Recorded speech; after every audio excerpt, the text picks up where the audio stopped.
Good morning बच्चों। कक्षा 10 में इंग्लिश में मैं इसके पहले वाली वीडियो में आप लोगों को फ्यूचर परफेक्ट टेंस का अफर्मेटिव सेंटेंस पढ़ाया था और इसके दो पार्ट्स पढ़ाया था। जो है दो ही पार्ट्स होते हैं, अगर एकदम सिंपल फ्यूचर परफेक्ट टेंस हो और अगर पूर्व या पहले लगे हो, मतलब ये है कॉम्प्लेक्स सेंटेंस के रूप में। तो ये पढ़ाया था और आज है निगेटिव सेंटेंस। आप निगेटिव सेंटेंस जानते हैं, ऐसे वाक्य जिनमें कार्य को मना करने के लिए कहा जाता है, अर्थात नेगेटिव वर्ड्स नहीं या कभी नहीं के प्रयोग हों, है ना। और ये भी जब वाक्य के बीच में, जब नकारात्मक शब्द वाक्य के बीच में होते हैं तो अनुवाद इसका जो है, ये नियम मैंने लिख दिया है। सबसे पहले सब्जेक्ट है, फिर मॉडल वर्ब विल और शैल, क्योंकि फ्यूचर परफेक्ट टेंस की मॉडल वर्ब क्या है, विल और शैल, और फिर नॉट और नेवर। अगर नहीं है तो नॉट का प्रयोग होगा, अगर कभी नहीं है तो नेवर, और फिर है, क्योंकि फ्यूचर परफेक्ट टेंस की सहायक जो मॉडल वर्ब है विल है और शैल है, और नॉट या नेवर हमेशा विल और है के बीच में प्रयोग होता है। विल हैव नॉट का प्रयोग नहीं होता, विल नॉट हैव का प्रयोग होता है। फिर मेन वर्ब का थर्ड फॉर्म और फिर ऑब्जेक्ट, ये लिखते हैं। जैसे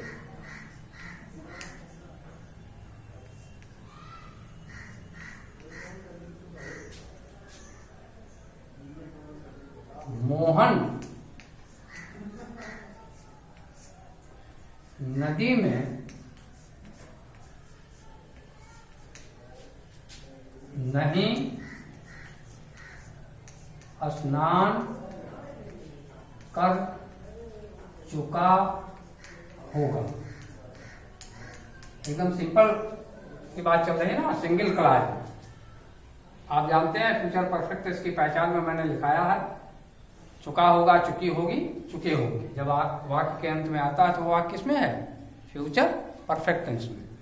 और इसके लिए, और क्योंकि यहाँ देखो नहीं आया हुआ है तो नेगेटिव सेंटेंस में है, तो सबसे पहले सब्जेक्ट मोहन, MOHA, और मोहन ये नाउन है ना, प्रॉपर नाउन है। किसी व्यक्ति का नाम क्या है, proper noun.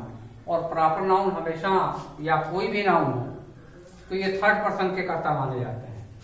Mohan will not bathed, BATHE, bathed in the river, RIVER, और अंत में फुल स्टॉप। ये नियम है। सबसे पहले देखिए नियम के अनुसार, सबसे पहले सब्जेक्ट, फिर मॉडल वर्ब विल, फिर नॉट, फिर bathed मेन वर्ब का थर्ड फॉर्म। ये गलत हो गया थोड़ा सा, यहाँ है का प्रयोग होगा।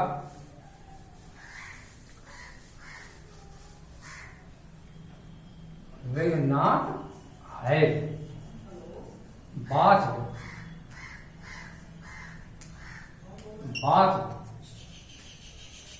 इन द रिवर,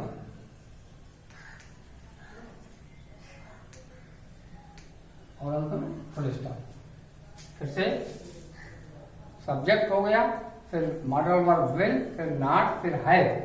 विल और हैव के बीच में नॉट का प्रयोग होगा। नियम तो सही है ना, नॉट कहाँ प्रयोग होगा, नॉट या नेवर, विल और हैव के बीच में। यहां भी देखिए विल और हैव के बीच में नॉट का प्रयोग, और फिर मेन वर्ब का थर्ड पार्ट, फिर ऑब्जेक्ट लिखेंगे और अंत में फुल स्टॉप। ये नियम है।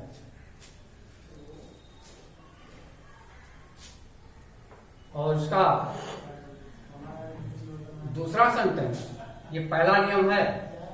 कौन सा नियम, पहला नियम सिंपल सेंटेंस में हो, मतलब ये है कि वो सिंगल क्लॉज में वाक्य है। तो अगर डबल क्लॉज में है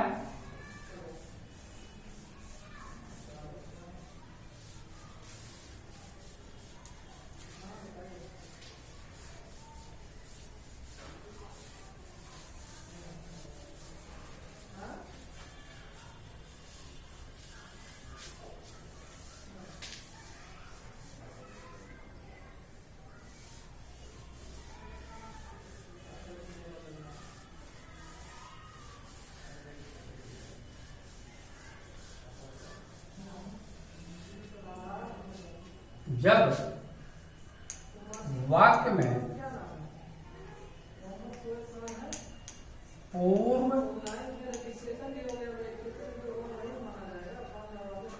या पहले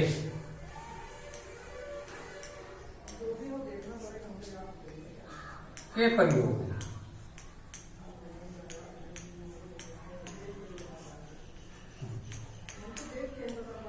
तथा वाक्य में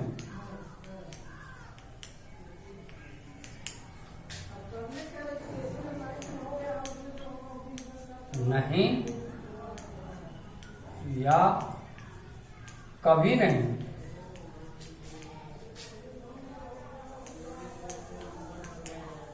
नहीं या कभी नहीं आए हुए हैं।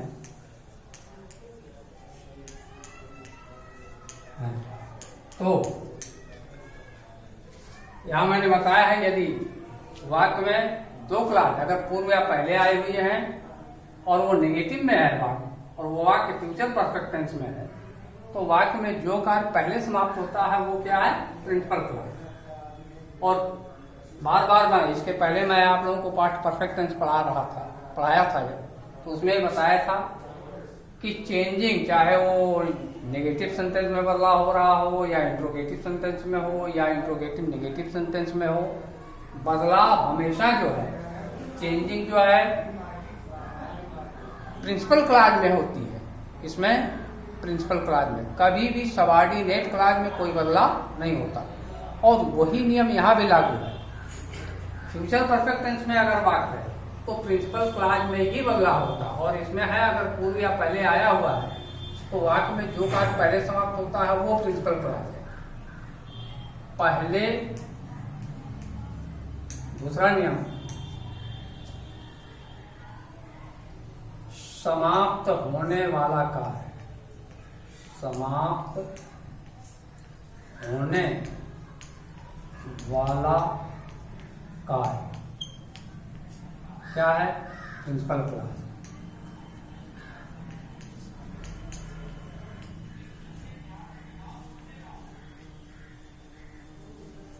और ये लिखा जाएगा किसमें? Future perfect tense.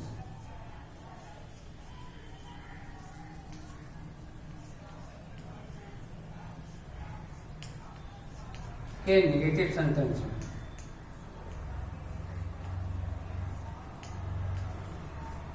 Future perfect tense के नेगेटिव सेंटेंस में अर्थात सबसे पहले सब्जेक्ट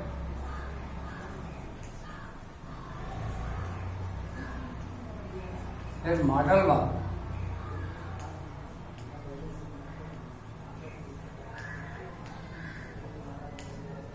मॉडल वर्ब इसकी है विल और सेल, विल और सेल। और ये प्रयोग कैसे होती है? सब्जेक्ट के पर्सन के अनुसार सेकंड और थर्ड पर्सन,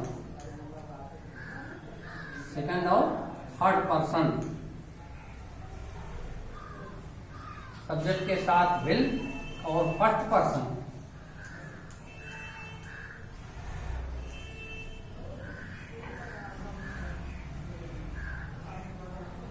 सब्जेक्ट के साथ सेल, फिर नॉट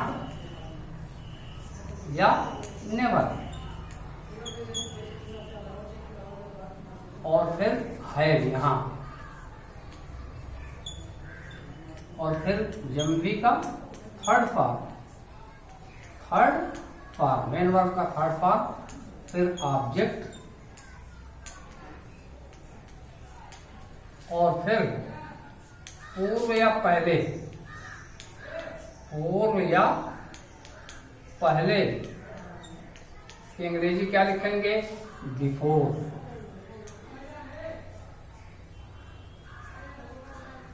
और फिर बाद में समाप्त होने वाला कार्य।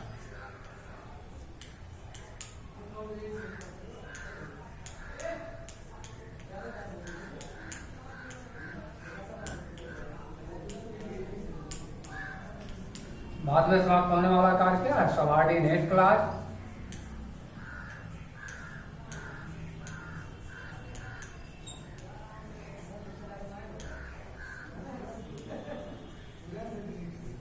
सबऑर्डिनेट क्लॉज किसमें है? क्योंकि आप जानते हैं कि फ्यूचर का कॉम्बिनेशन हमेशा प्रेजेंट से होता है, कभी भी पास्ट से नहीं होता। और पास्ट परफेक्ट टेंस का कॉम्बिनेशन जो है पास्ट परफेक्ट टेंस और पास्ट इंडेफिनिट टेंस से होता है। तो सबऑर्डिनेट क्लॉज किसमें? Present indefinite tense.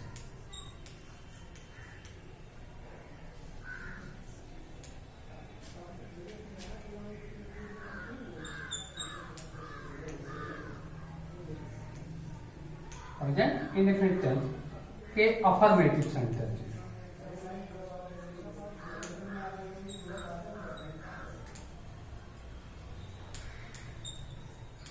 Affirmative sentence अर्थात सबसे पहले सब्जेक्ट,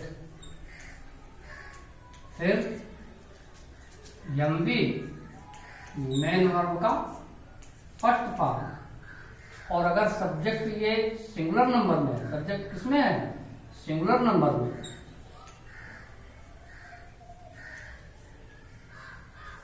तो इसमें जो है मेन वर्ब में यस या ईएस जोड़ देंगे और फिर ऑब्जेक्ट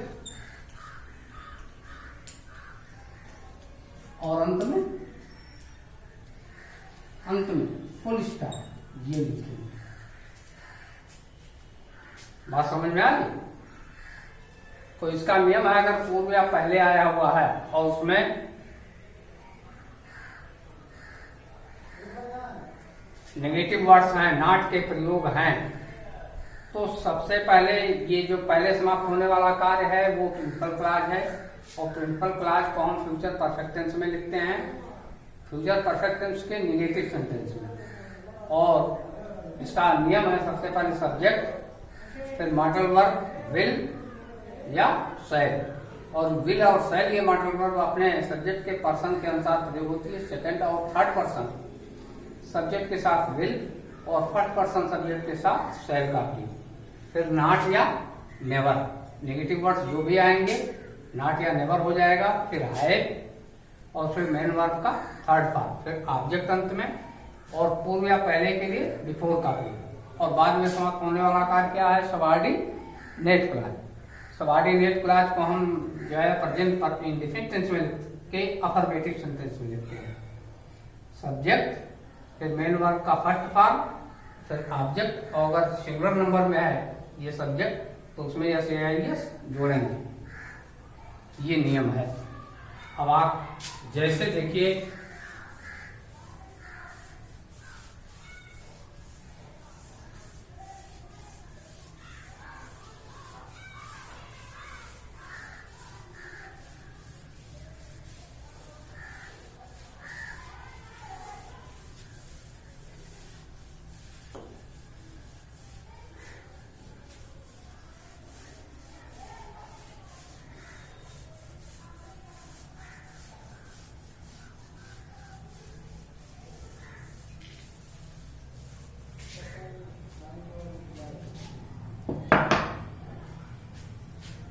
जैसे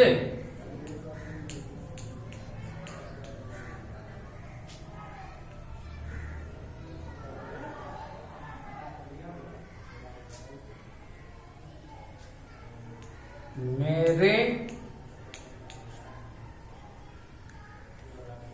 कक्षा में पहुंचने से पहले छात्र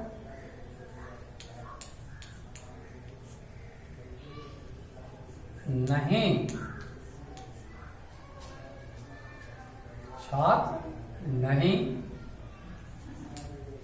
प्रवेश कर चुके होंगे। तो इसमें देखिए कौन सा कार्य पहले हो रहा है। मैंने बताया है कि यहां नहीं को हटा दीजिए। मेरे कक्षा में पहुंचने से पहले छात्र प्रवेश कर चुके हों, तो छात्र का प्रवेश करने वाला कार्य ये पहले हो रहा है और पहुंचने वाला कार्य बाद में हो रहा है। तो ये वाक्य जो है छात्र प्रवेश कर चुके होंगे, ये प्रिंसिपल क्लॉज है। अब उसमें नहीं जोड़ दीजिए। तो ये अब क्या है, प्रिंसिपल क्लॉज। प्रिंसिपल क्लॉज को किसमें लिखेंगे, फ्यूचर परफेक्ट टेंस में। तो क्या होगा, the students, STUDENTS, students will not have reached, प्रवेश करना है, entered, ENTERED, entered before, before I reach, REACH, in the class, CLAW, इसको सेट कर लीजिए, मिला लीजिए। आप जो देखिए नियम के अनुसार अगर सही है तो सेंटेंस सही है, अगर नहीं सही है तो गलत है। पहला नियम यह है कि अगर पूर्व या पहले आया हुआ है तो वाक्य में जो कार्य पहले समाप्त होता है वो प्रिंसिपल क्लॉज है। और प्रिंसिपल क्लॉज अगर वाक्य में पूर्व या पहले के साथ साथ नहीं आया हुआ, कार्य को मना करने का काम हो रहा, नेगेटिव सेंटेंस में हुआ, तो इसको पता करने का तरीका है कि आप नेगेटिव वर्ड्स को वहां से पहले हटाइए, एकदम सिंपल में पढ़िए, अफर्मेटिव सेंटेंस में वाक्य को पढ़िए, तो आपको क्लियर हो जाएगा कि कौन सा कार्य पहले हो रहा है और कौन सा कार्य बाद में हो रहा है। तो पढ़िए, मेरे कक्षा में पहुंचने से पहले छात्र प्रवेश कर चुके होंगे। तो इसका ये हो रहा है कि छात्रों का प्रवेश करने वाला कार्य वो पहले हो रहा है और पहुंचने वाला कार्य बाद में हो रहा है। तो जो कार्य पहले हो रहा है उसी को हम नेगेटिव सेंटेंस में बनाएंगे, क्योंकि अब ये भी मैंने बताया आप लोगों को कि प्रिंसिपल क्लॉज में ही बदलाव होता है, कभी भी सबऑर्डिनेट क्लॉज में बदलाव नहीं होता। अगर ऐसे वाक्य आ रहे हैं कि जिसमें दो क्लॉज का प्रयोग है, दो क्लॉज के प्रयोग हैं, तो ये भी ध्यान से सुन लीजिए आप कि अगर दो क्लॉज से वाक्य बने हुए हैं तो निश्चित रूप से ये जो है प्रिंसिपल क्लॉज में बदलाव होता है, कभी भी जो है सबऑर्डिनेट क्लॉज में कोई बदलाव नहीं होता। अर्थात कहने का आशय मेरा ये है कि सबऑर्डिनेट क्लॉज हमेशा अफर्मेटिव सेंटेंस में लिखा जाता है और प्रिंसिपल क्लॉज में ही बदलाव होता है, चाहे वो नेगेटिव में बदलाव हो रहा हो या इंट्रोगेटिव में हो रहा हो या इंट्रोगेटिव नेगेटिव में हो रहा हो। बात क्लियर हुई?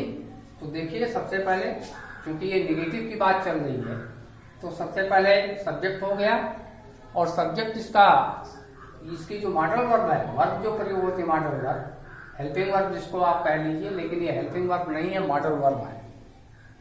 हेल्पिंग वर्ब इसकी विल या शैल है और ये अपने सब्जेक्ट के पर्सन के अनुसार प्रयोग होती है। अगर पर्सन सेकंड पर्सन और थर्ड पर्सन में है ये सब्जेक्ट जो है तो विल का प्रयोग होता है, और अगर सब्जेक्ट जो है फर्स्ट पर्सन में है तो शैल का। तो चूंकि स्टूडेंट्स देखिए नाउन है ना, कौन सा नाउन? कॉमन नाउन है यार, कॉमन नाउन है। स्टूडेंट्स क्या है? कॉमन नाउन है, और कॉमन नाउन हमेशा थर्ड पर्सन में, कोई भी नाउन हो, चाहे वो प्रॉपर हो, कॉमन हो, मटेरियल हो, कलेक्टिव हो या एब्स्ट्रैक्ट हो, ये सब जो है किसमें होते हैं? थर्ड पर्सन में। तो विल का प्रयोग, फिर नॉट या नेवर, हमेशा इसकी क्रिया फ्यूचर परफेक्ट टेंस की क्रिया क्या? Will have. इसकी क्रिया क्या? मॉडल विल और हैव। लेकिन नॉट का प्रयोग हमेशा विल और हैव के बीच में।